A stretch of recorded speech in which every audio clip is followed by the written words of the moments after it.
এভাবেই দিনের পর দিন ৬টি গ্রামের ১৫০রও বেশি পড়ুয়া পড়াশোনা করছে এগরার বহলিয়া জুনিয়র হাই স্কুলে।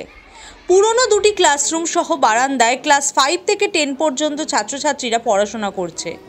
ক্লাস চালাতে হিমশিম খেতে হচ্ছে শিক্ষক শিক্ষিকাদের।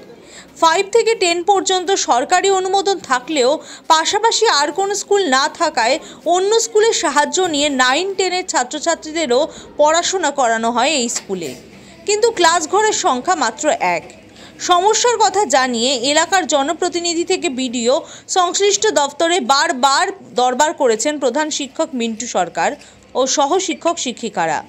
কোনো কাজ হয়নি। শেষমেশ প্রধান শিক্ষক ছাত্রছাত্রীদের অসুবিধার কথা ভেবে নিজে 7 লক্ষ টাকা ব্যক্তিগত লোন করে দোতলায় একটি ক্লাসরুম তৈরি করেছেন। লোনের ইএমআই মেটাচ্ছেন নিজের মায়না থেকে। আমি কিছু লোনও করে ফেলেছি, প্রতিনিয়ত চেষ্টা চালাচ্ছি এটার আরও কিছু করার।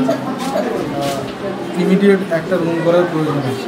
আমরা ভেবেওছিলাম যে আগে তো মাটির রুমে ক্লাস হতো, যদি একটা মাটির ঘর করে কিছু ছেলে মেয়েকে বসানো যায়, কারণ হয়তো পাকার বাড়ি করার মতো সামর্থ্য আমার নেই। তাই মাটির বাড়ি করে কিছু শুভানুধ্যায়ী যারা আছেন তাদের কাছে কিছু সাহায্য নিয়ে যদি ক্লাসরুম করে দেওয়া যাবে।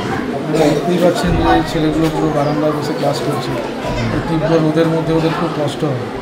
তাই সেই যন্ত্রণাটাও আমার মধ্যে আছে। দেখছি কতটা কীভাবে কী করা যায়, যদি ওদেরকে একটা বসার জায়গা দিতে পারি তাহলে ভালো লাগে। আর ওরা তো এই স্কুলেই আসতে চায়, পড়তে চায়, আর ওরা সারাক্ষণ থাকে, ওরাও আমার সঙ্গে হাতে হাত মিলিয়ে কাজ করে। সেই ক্লাসঘর যখন শেষ হওয়ার পথে তখন আবার ভেঙে পড়েছে ছাত্রীদের শৌচাগার। স্কুলের অসংখ্য ছাত্রী ও একমাত্র শিক্ষিকার তাই দুর্ভোগের অন্ত নেই। প্রথম দিকে টয়লেটটা, মেয়েদের টয়লেট বিশেষ করে ছিল, মোটামুটি ভালো ছিল, খুব ভালো ছিল বলবো না, তাই মোটামুটি ছিল। কিন্তু এত বছরে একেবারেই টয়লেটের অবস্থা এখন যা পরিস্থিতি প্রায় নেই বললেই চলে।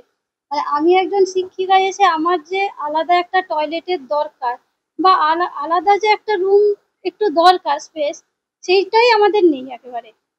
যার জন্য ওই ছাত্রীরা যেটা ওই ভাঙাচোরা টয়লেট ব্যবহার করে, আমাকেও কিন্তু ওইটাই ব্যবহার করতে হয় আলাদা করে কিছু না থাকার জন্য। অবশ্যই অসুবিধে তো ছাত্রীদেরও যেমন হচ্ছে, সঙ্গে আমারও হচ্ছে।